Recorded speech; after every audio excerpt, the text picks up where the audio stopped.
So there is only one man who's seen 5 prime ministers come and go, Lord Case, Simon Case. He handled their transitions into power. And so as Andy Burnham chooses his Downing Street curtains and moves parts of his operation to the north, what lessons should he take on board? Lord Case, Simon Case, former Cabinet Secretary, head of the Civil Service, joins us now. A very good morning to you. Good morning to you, Carole. Great to have you with us. As things stand at the moment, it looks very likely that within perhaps less than 3 weeks, Andy Burnham could be moving into number 10. Just take our listeners through what are the key things that happen in that first 24 hours after, of course, he's been to see the King. Yeah, well, it moves at real pace, as you can imagine. The new Prime Minister comes through that famous black door, gets welcomed by the Downing Street staff, who your listeners may have sort of seen the photographs. The Downing Street team, they line the corridors, clap the new Prime Minister in, and the Prime Minister gets swept into the cabinet room. We'll be there with some of the core staff, his political team, but also my successor as Cabinet Secretary and some of the senior civil servants. And they'll get straight onto the business. Order of business number 1, forming a cabinet. So working out who you're putting in which seats, started getting them to walk down Downing Street for those walks, come through that door, offer them jobs, and then get them sent off to their departments to get going on on the business of the day. And for Andy Burnham, clearly he does have experience in government, but nothing really compares to the job of Prime Minister. He's been away from Westminster for over 9 years. It's 16 years since he was last in government. How huge a change is it for someone who's been Mayor of Manchester to take on that role and all the responsibilities, including, of course, security, which we've been talking about? Yeah, I think the breadth and the pace will be the things that strike a new Prime Minister very quickly. I think even people who've stepped into the role of Prime Minister from other big cabinet jobs, recently we've had former chancellors like Rishi Sunak or Gordon Brown, and we've had Theresa May, of course, she'd been Home Secretary. Boris Johnson, Liz Truss, they'd been Foreign Secretary. I think even when you've been in those very biggest jobs in government, the breadth of the issues that hit you from day one, the economy, public services, the international issues, all of the political weight is suddenly on your shoulders. That really hits you. And I think it's very interesting. I think Andy Burnham will bring, in my view, quite a welcome perspective, probably, to being Prime Minister. I'm one of those people who doesn't live in London and feels that politics is often way too dominated by the issues of London and not the rest of the country. It'd be really interesting to have somebody coming in whose perspective is very different from London, and that's been his recent experience in Manchester. So what about these plans to move more of government to other parts of the country, in particular to the north? I mean, we've already had a few bits of a few government departments, haven't we, moved to other parts of the country.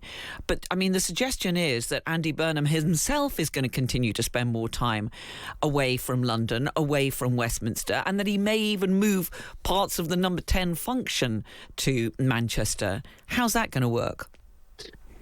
Well, with modern technology, any of these things are really, possible. I think we've all seen it over the last few years. I mean, the fact that I'm able to do this with you sitting at home rather than having to be in the studio is an example of how technology is enabling people to just work differently. And more power to his elbow to try and do that in government. Quite how much he'll be able to achieve, I don't know. There are going to be huge pressures on him to spend time in Westminster, in Parliament, where his MPs are. Lots of them don't know him, of course, and he will want to spend a lot of time getting to know them. And then, of course, there's things like the weight of international business, which, although I've read, I think that he wants to spend less time overseas and more time at home. There is only so much of that you can get away from when other world leaders are meeting. They expect you to be there.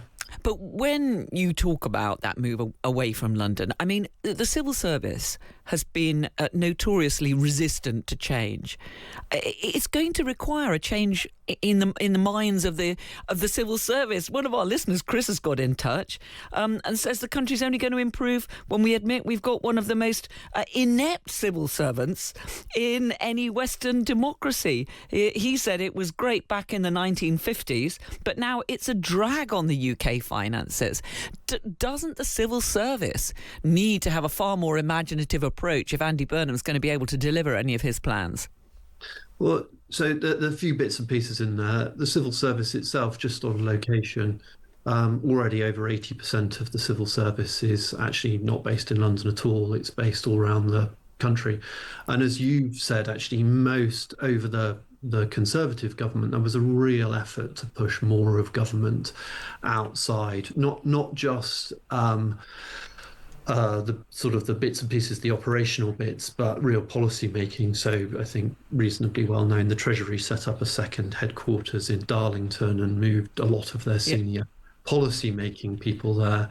The Cabinet Office moved its second headquarters to Glasgow. So this idea of moving government out of London is not new. Clearly, Andy Burnham, if it's him that's going to be our next Prime Minister, will bring a new perspective. I mean, more broadly. Well, I just want to ask you, though, Sir Simon, about the fact that he is being catapulted very swiftly into number 10 after the Makerfield by-election. It looks as though there won't be a leadership contest. So he won't even really have much of a mandate from within the Labour Party, and he hasn't been to the country. I mean, do you think he should call a general election? I think this is going to be one of the real problems that he has. I mean, as you say, time is very short to work out what it is that you want to do. I think the latest timetable that I saw suggested if it's uncontested, he may be Prime Minister by mid to late July, which is what perhaps only three and a half weeks after being elected in the by-election. Incredibly short period of time, given the weight of issues that he will face. I think on the sort of the mandate question, this becomes really interesting. I mean, as you and most of your listeners, I think, will understand, we're a parliamentary democracy. He isn't required to call a general election on becoming Prime Minister. However, I think the mandate on which the Labour majority now exists is the 2024 general election manifesto. And the further that Andy Burnham wants to move away from that, I think the more difficult it becomes for him to sustain an argument that there shouldn't be a general election. So do you think if he does want to deliver real change, and that's been his entire message, should he just call a general election? Should he just make it clear he will go to the voters? Well, I mean, let's see what he's got to say. I'm very struck by the fact the airwaves are full of conversations about Andy Burnham, but actually I'm not sure since over the last sort of 10 days or so since he won his by-election, we've actually heard very much from the man himself, and I think we'll start to hear.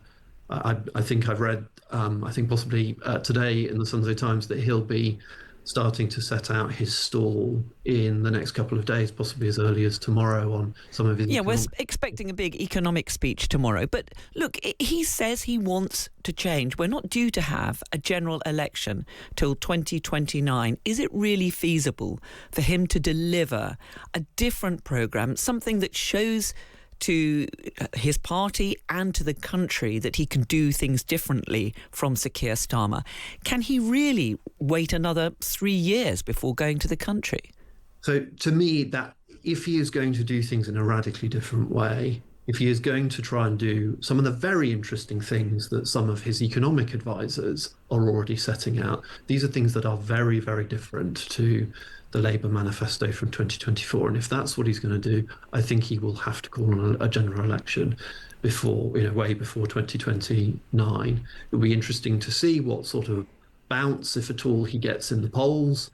Very famously, Gordon Brown got a big one and didn't call a general election in his first autumn after taking over, and probably regretted it thereafter. However, Theresa May did call a pretty quick general election after taking over, and lost her majority and regretted it evermore. Sir Simon Case, Lord Case, former Cabinet Secretary. Thank you very much indeed for talking to us this morning. Thanks, Carole.